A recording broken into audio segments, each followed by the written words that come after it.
Jesteśmy w Wilnie, w miejscu bardzo ważnym na szlaku pielgrzymki śladami świętej siostry Faustyny. To jest to miejsce, które nas przyprowadza właściwie do źródła nabożeństwa Bożego Miłosierdzia. Naszym gościem jest gospodarz, arcybiskup Gintaras Gruszas. Witam serdecznie księdza arcybiskupa.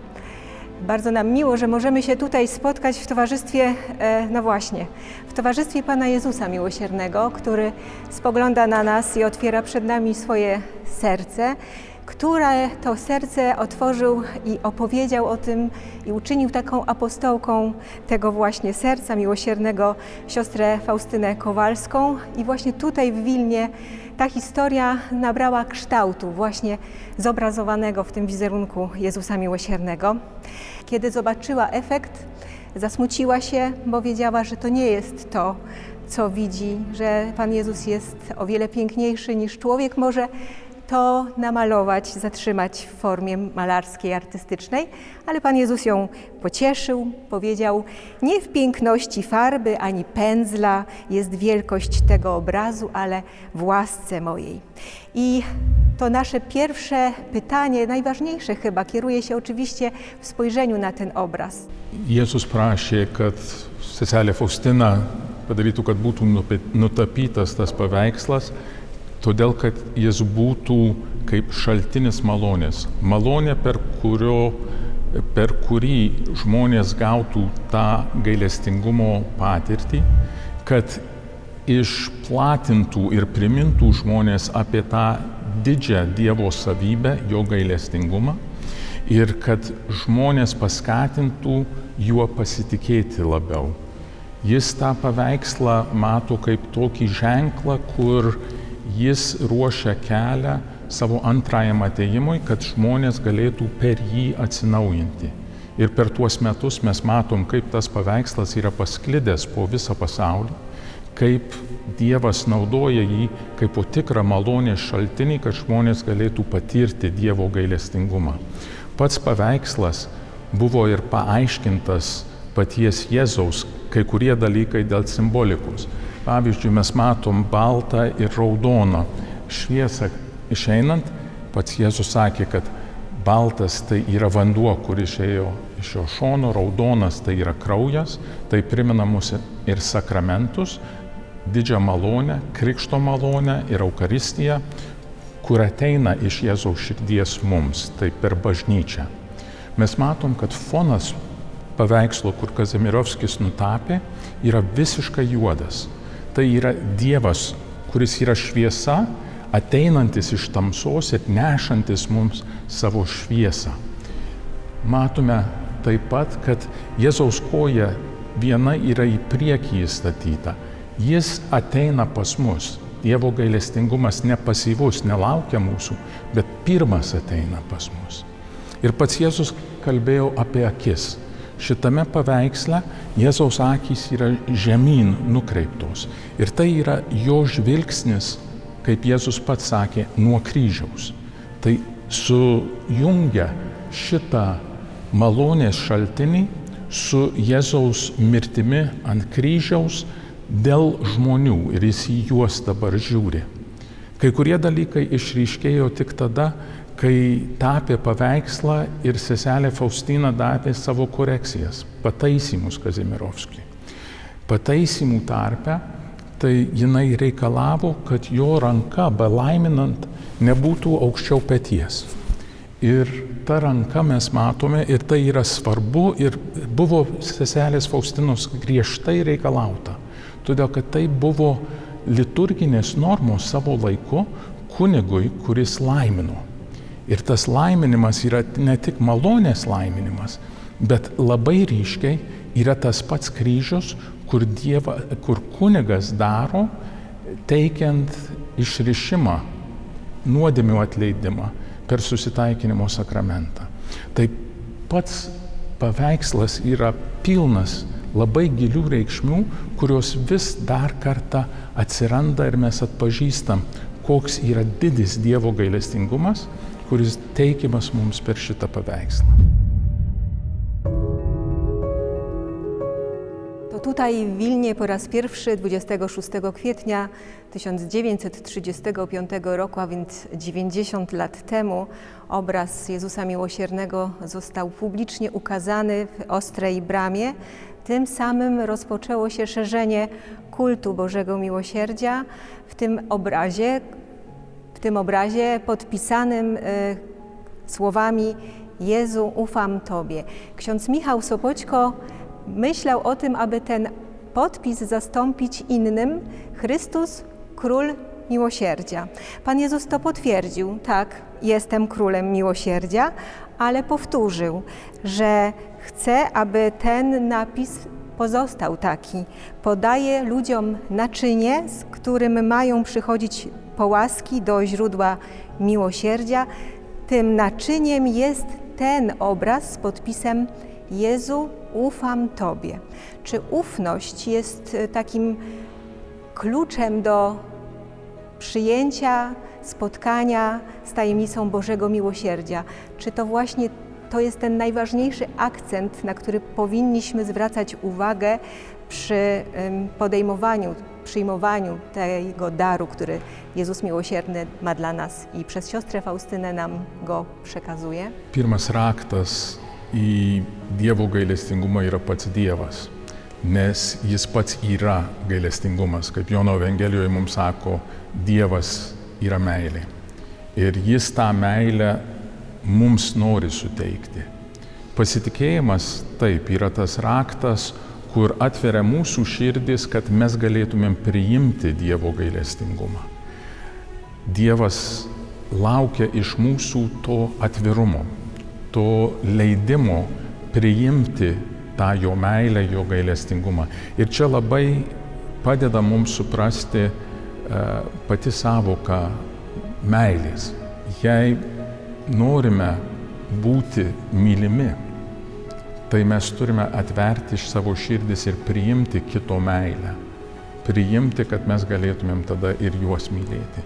Tai Dievas yra pirmas, kuris veikia, jis yra gailestingas, jis mums teikia savo meilės, bet tas pasitikėjimas juo yra mūsų širdies atvirumas, kad mes galėtumėm priimti tą, ką jis nori mums suteikti.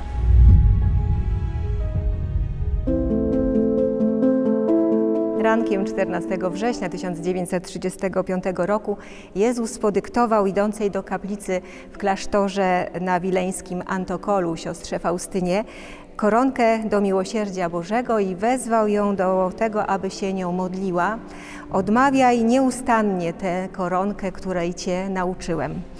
Koronka do miłosierdzia Bożego to modlitwa przekazana, podyktowana przez samego Boga Miłosiernego, przez Jezusa, ale jej słowa nie są łatwe do zrozumienia. Ojcze Przedwieczny, ofiaruję Ci ciało i krew, duszę i bóstwo najmilszego Syna Twojego, a Pana naszego Jezusa Chrystusa, na przebłaganie za grzechy nasze i całego świata, dla Jego bolesnej męki. Miej miłosierdzie dla nas i całego świata.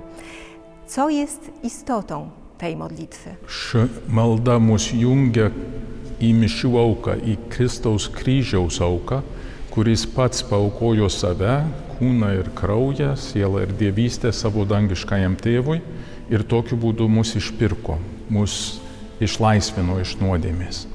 Bet tai yra įtraukimas mūsų į tą maldą. Naujajam testamente mes daug kur skaitom apie Kristaus kraują, Kristaus kūną, Eucharistiją.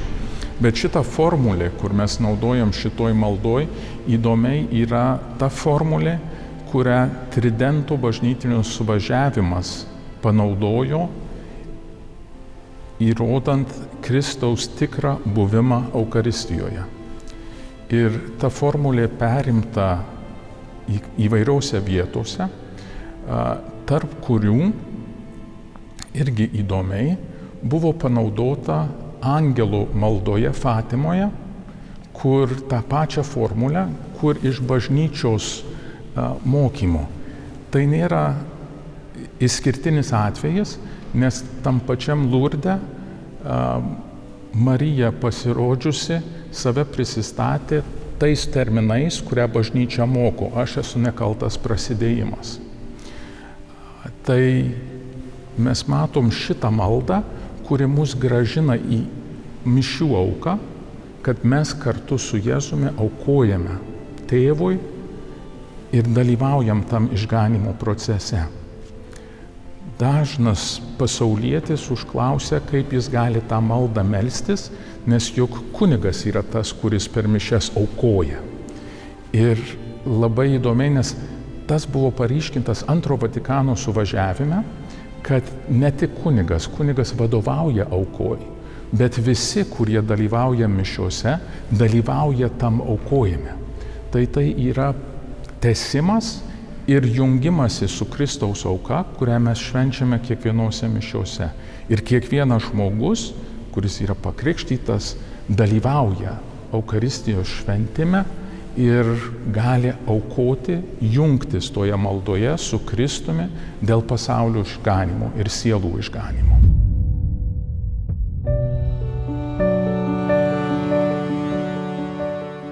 Koronka do Miłosierdzia Bożego to ofiarowana przez Jezusa silna broń przeciw mocom ciemności, ale nie jest to jakaś magiczna formuła, która wypowiedziana zadziała i będzie przemieniała rzeczywistość wokół nas i w nas samych. Pan Jezus powiedział, aby tę koronkę odmawiając prosić o to, co jest nam potrzebne, z taką obietnicą, że wszystko zostanie wypełnione, spełnione, czy też Pan Jezus wysłucha tej modlitwy, jeżeli będzie zgodna z Jego wolą. Powiedział dokładnie, przez tą koronkę uprosisz wszystko, jeśli to, o co prosisz, będzie zgodne z moją wolą. W jakich sytuacjach tę koronkę odmawiać najlepiej, kiedy po nią sięgać i też co czyni nas dyspozycyjnymi, żeby rzeczywiście obietnica Jezusa w naszej rzeczywistości mogła się spełnić, zrealizować.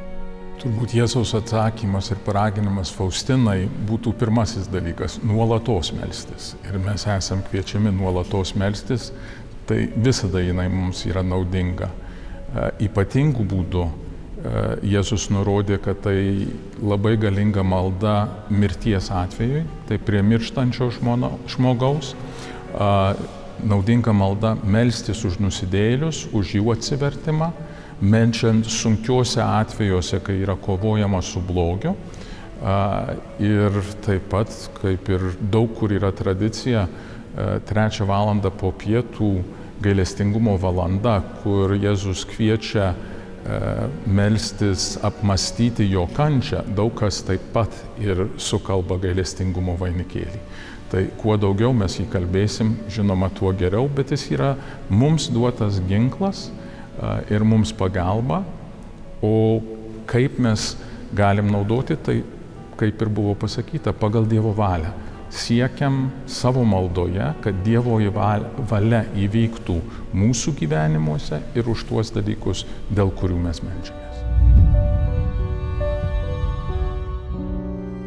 Są takie specjalne sytuacje, które tę moc koronki specjalnie objawiają, ukazują. To jest towarzyszenie koronką do Bożego Miłosierdzia osobom umierającym. To jest nawet stwierdzane przez personel medyczny, czy też przez tych, którzy czuwają przy umierającej osobie, że ta modlitwa rzeczywiście jest taką przestrzenią dobrego odchodzenia, czyli w tym najważniejszym i najtrudniejszym momencie życia ta koronka staje się swoistym takim narzędziem do tego, żeby z tego, co jest najbardziej nam potrzebne, można było skorzystać choćby w ostatniej chwili życia. I takie pytanie, czy ksiądz arcybiskup doświadczył takiej bezpośredniej mocy tej modlitwy, może właśnie w takich okolicznościach towarzyszenia osobie umierającej? Aš kaip tik, kai mano motina buvo prie mirties ir mes ją vežėm su greitąja į ligoninę, tai toj pačiam greitojoj ir meldžiausi Dievo gailestingumo vainikėlį. Ir žinoma, tai ne visada mes matom tą ramybę, kur suteikia, bet tam mirštančiam žmogui tas perėjimas iš tikrųjų palengvina kelią. nie znajdzie uspokojenia ludzkość, dokąd nie zwróci się do miłosierdzia Bożego. To też jest słowo Jezusa kierowane do siostry Faustyny, obietnica, którą przez nią przekazuje całemu światu. Ona, nazywana apostołką Bożego Miłosierdzia, jest tego narzędziem i takim nieustannym zaproszeniem do tego, żeby z tego skorzystać. Tutaj w Wilnie niedługo będzie też specjalna okazja, żeby nad tajemnicą Bożego Miłosierdzia specjalnie się zatrzymać. Przygotowywane jest specjalne wydarzenie poświęcone Bożemu Miłosierdziu. Proszę o tym opowiedzieć. Birželio 2026 m. birželio 7-12 dienomis Vilniuje vyks 6. pasaulinis apaštalinis gailestingumo kongresas. Tai yra pasaulinis šventimas Dievo gailestingumo, kuris buvo pradėtas po to, kaip šventoji Faustina buvo kanonizuota ir buvo sugalvotas kardinolo Schönborn, kardinolo Dzivič ir kardinolo Bačkio bei dar kitų kardinolų, kurie ėmė organizuoti, kad ta gailestingumo žinia labiau pasklistų po visą pasaulį. Pirmas kongresas buvo Romoje, tada Krokuvoje, tada Bogotoje, Filipinuose, Samoa, o 6. bus čia Vilniuje 26 metų birželio mėnesį. Pradėsim kongresą su devintinėm Dievo kūno ir kraujo švente ir baigsim su Jėzaus širdies iškilme. Ir bus šventimas ne tik paveikslo, ne tik šventos Faustinos istorijos, bet Dievo gailestingumo fenomeno, jo savybių ir kaip mes galim dalyvauti ne tik pamaldose, bet ir Dievo gailestingumo darbuose. Laukiam daug žmonių iš viso pasaulio ir bus didžiulė šventė po gailestingumo jubiliejinių metų, kur popiežius Pranciškus paskelbė. Tai šito kongreso organizavimas perduotas Šventam sostui ir naujos evangelizacijos dikasterija jį organizuoja. Ir džiaugiamės, kad jis čia bus ir kviečiam visus stebinčius šitą laidą, visus iš viso pasaulio užsirašyti ir kviečiam atvažiuoti į Vilnių švęsti Dievo gailestingumą kartu. Bardzo księdzu arcybiskupowi dziękujemy za to spotkanie w tym właśnie miejscu. W obecności wizerunku Jezusa Miłosiernego to bardzo ważne miejsce zatrzymania w tej pielgrzymce Miłosierdzia Bożego, tego poznawania tej tajemnicy. Bardzo dziękujemy, że mogliśmy tu być razem. Bardzo dziękuję.